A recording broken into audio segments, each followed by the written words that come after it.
Hey, Coach. How Wanted we to. doing? I'm doing great, thanks. Hope you're doing well. Wanted to start off, if you could put your special teams hat on for a minute. Just talk about maybe what you guys saw that led to those three blocks, and then also if you could address the punt return situation. It just seems like both those guys have sort of struggled. Is there somebody else you can still look at? Is it just coaching the guys up? Talk about that too, if you can. Thanks. Yeah, we we thought there was opportunity to block some field goals with our defensive guys in there. Obviously, that came true. And really, what we talk about on special teams and on defense is, effort, attitude, toughness on every play, and our heartbeat of a defense of a special teams unit is, really our field goal block team. Usually when you're blocking a field goal, they're trying to score points or they just scored a touchdown. So how hard that team rushes really shows you, the kind of effort your defense is playing with. So to see them, absolutely lay out, give it all they got right there in that situation going into halftime, really kind of get the momentum back in our favor at that time. Trying a long field goal, can get risky, and we overloaded them one side and we got there. So it was a huge play to go into halftime with, but really just proud of our guys playing with that effort on that field goal block unit, getting our feet across the line of scrimmage and everybody going hard. The punt return situation, obviously we made a change. We put Xavier back there, a guy that did it at an elite level, through his high school career. He is, watching him through camp, we knew he would be a guy. We felt that we needed to make the change. We felt very comfortable with him catching a punt. Like I always say, you're a punt catcher before you're a punt returner. So we felt he could feel the punt. And what a game to go in. I was with Coach Diaz, in the hotel before we went to the stadium, and I said, how else would you want it? A true freshman on the road, number one team in the country, in the rain, to go field your first punt. So, I commend him for going in there and trying. He actually had two situations where the ball hit one of their guys on their punt unit, so he was smart enough to pick it up and try to advance it without penalty. I thought that was a big time play for a freshman to understand. That was the situation, and then it was unfortunate that the other punt, it was a hot punt. He was on the 10-yard line. We tell him don't stand, stand on the 10, don't back up. And if it's hot, let it go. Just a situation, a young guy in a game that thought he could field it and advance it. I don't fault him for the effort. It was a learning experience. We got fortunate that it was a touchback, but something we learned from. But we still have all the confidence in the world with Xavier. We still have confidence in Pope, and we still have confidence in Gervin. But we want to see Xavier back there. And again, like I said, there was no harder test than going on the road to Clemson in the rain, first time returning punts than Saturday night. Coach Patke, we're going to go to David Lake at Inside the U. David, go ahead. Yeah, Coach, sticking with special teams, I was wondering if you could highlight some of the younger guys who have impressed you with what they're doing, maybe on the coverage units, or just a few guys who have stood out to you so far. Yeah, one that stood out Saturday night, and he's been a standout for last year and this season, is Corey Couch. He's our gunner on punt team. He played with unbelievable effort. He's getting a lot more snaps on defense. So that does not take away how hard he's playing on special teams. And I was very proud of him for that. Young guys like Tariq Austin Cave giving great effort on kickoff, full tilt, full speed.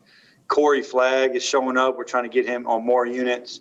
Obviously, he's playing more on defense as well. A guy that's smart, savvy, can run, can tackle, has a great sense of in special teams where the ball is going. Avery Huff, a guy that did not play last year, that has come along and really helped us out on special teams. And then the offensive guys on the offensive side of the ball, Mike Redding, done a great job. Keyshawn Smith, done a great job. And there's more that we need to get in there, and we're trying to get those guys in there. But, those guys come to mind. Restrepo obviously has helped us. But, there's a lot of young guys that doing what we ask. And, again, effort, attitude, toughness, understanding the scheme, understanding that they have a big part in our success on special teams. Coach Patke, we're going to Barry Jackson at the Miami Herald. Barry, go ahead for Coach Patke. Hi, John. Two quick things. Any thought to Knighton or Cheney as a returner? And I know on Saturday night, Herb Street and Fowler were saying you guys think Keontra Smith could be a special player. What's the skill set there that makes you very optimistic about his future? Yeah, for the first question, Don and Rooster are both elite returners, and Knighton is really, really elite. We really want to get him back there on kickoff return. Obviously he's been running with the twos. He's caught every time we go kickoff return. He's back there catching kicks. So there's no question that we'd like to work him into the game, and I think he's close to doing that. But you see him on offense. Once he gets out, he has the explosiveness to go the whole way. So definitely gaining more trust in him as a returner, and Don Cheney would be the next guy up back there as well. I trust in both those guys, what they're doing right now. They're so mature.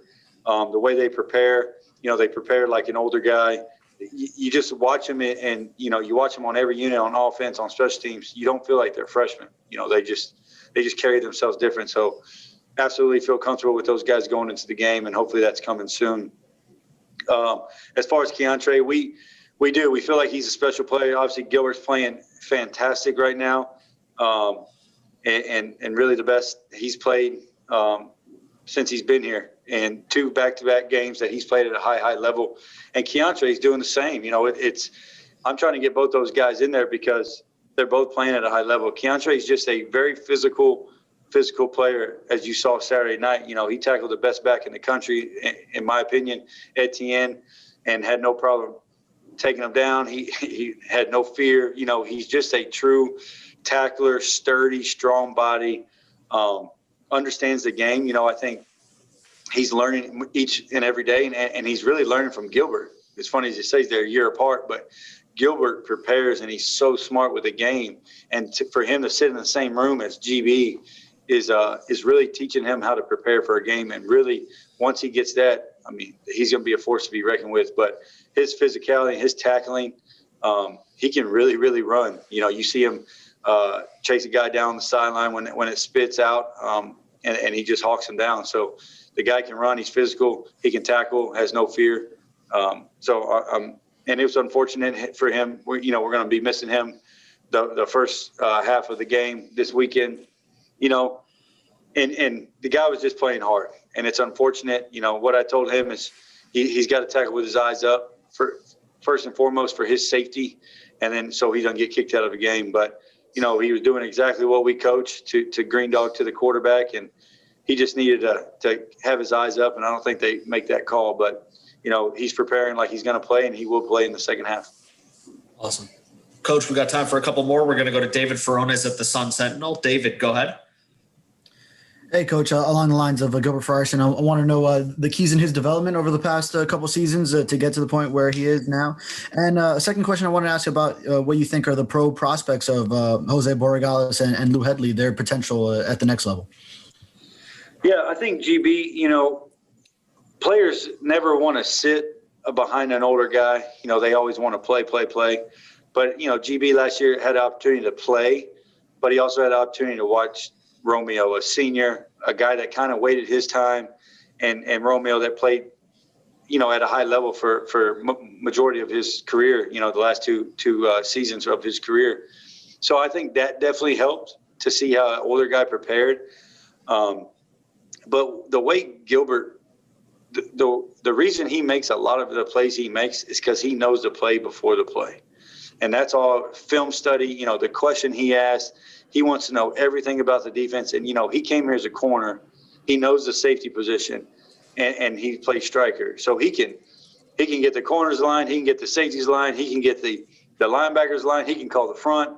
He just knows the entire defense. And since he's so comfortable within our defense and the way we do things, now he's able to look at the offense and what they're trying to attack against us. So, his preparation is second to none. He constantly studies. He's constantly texting me, hey, what about this? What about this? What's the game plan? He wants it a day early. What about this formation? What about this motion? How do we feel on third down? So just his intelligence in the game of football.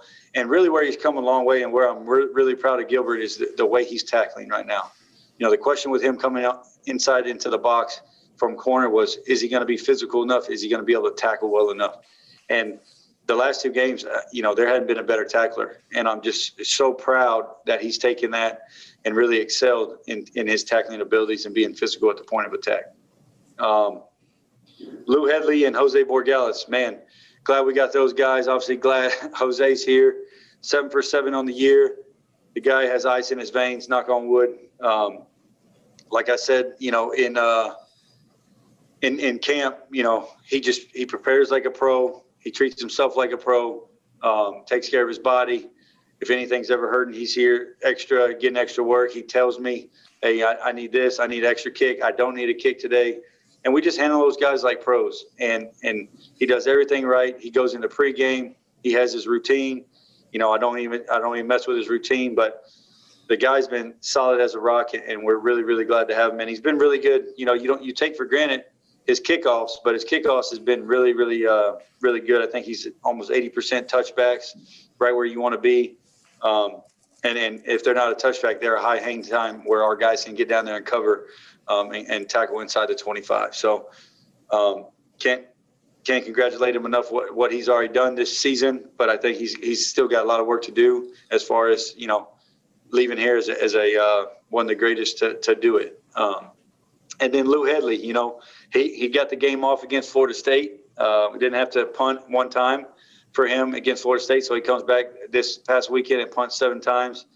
I think he netted a little over 46. So that's a great day, as a punter. That's what we ask. And the biggest thing is with Lou, he's had 1 returnable punt all year. And with the placement and with our coverage, that's again, going to our coverage unit, how hard guys are playing.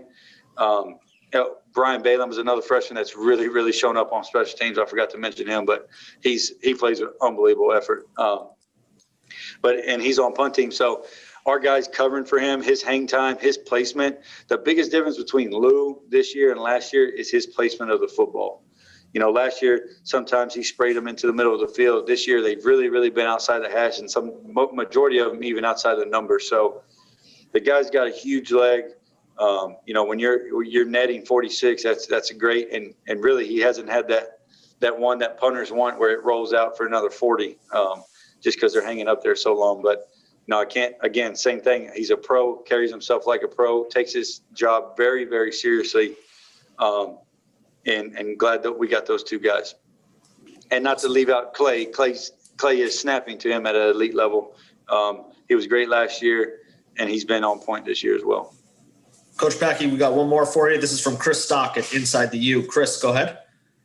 Yeah, Coach, a little bit more curious about kick returning. You mentioned a couple guys in the mix with Jalen and Don. Who are some other guys working in there as well? And also, your kick return, only 5 returns so far in the season. Is there an average that you guys are shooting for? Do you feel more yards are in there? And then just lastly, with kick returners fielding the ball in the end zone, what's kind of your message? Either take it out, let them have their own opinion on the field. What's kind of your message with that? Yeah, as far as kick return, if it's caught in the field of play, we want to take it. We've gone against a really good kicker. Clemson had a really good kickoff guy. Their kicker was elite. He bombed them. We knew going into the game he was 95% touchback. If we had an opportunity to return it might have been 1. And that was the case. Obviously they were backed up and they were kicking 15 yards back, so we had an opportunity to return it. I thought we could have got more out of that return, honestly. But it was good situation to teach off of, to be backed up. And we're catching the kickoff on our 10-yard line. But as far as returner, we really like Knighton. We need to get Don Chaney back there some more. Harley's an off returner. Harley can always be a returner. The guy's tough, fearless. Cam Harris is an off returner. There's no question he could be a returner. Obviously, Pope's back there. But really, I think the next guy in line would be Jalen, and Don. But we got a lot of guys that can catch kickoff returns. The harder one is punt return, because it's just more of a hectic. You don't know where the ball is going. There's people in your face. I always say, kickoff returns like an offensive play. You kind of want an offensive player like a tailback receiver that can return. It's like an offensive play. You're reading the play. So, but we got guys, again, we roll guys back there every day. Every time we do kickoff return, and we got a handful that we feel very comfortable with. But our average, a good return is to the 25. Obviously, you can fair catch it and get to the 25. We want to be, if we take it out, we want to be past the 30. What I'm disappointed about right now, we haven't had many returns opportunities, but we need an explosive play on the return units of our football team. We need a return. We need a punt return for a first down at least, hopefully more of an explosive return. And we need an explosive kickoff return. And that's our goal, is to be explosive, obviously to have the ball at the end of the play, but we need to be explosive in that return. And that's what we're looking for right now, a guy that can be explosive. Now, you got to have it blocked up, and the more the explosive the guy is back there, the more they trust him, the harder they work for him, just like we saw in KJ last year. Guys trusted him that he was going to make one guy miss and we can get out in the field on punt return. And guys really started blocking for a long, long time and as hard as they could for KJ. So, I think it's a group effort. We got to block better and we got to return better, but we're hunting for that explosive return. I think it's coming. We just got to keep working. Coach Patke, thanks for spending a few minutes with us today, and good luck the rest of the week in practice. I appreciate you guys. Thank you.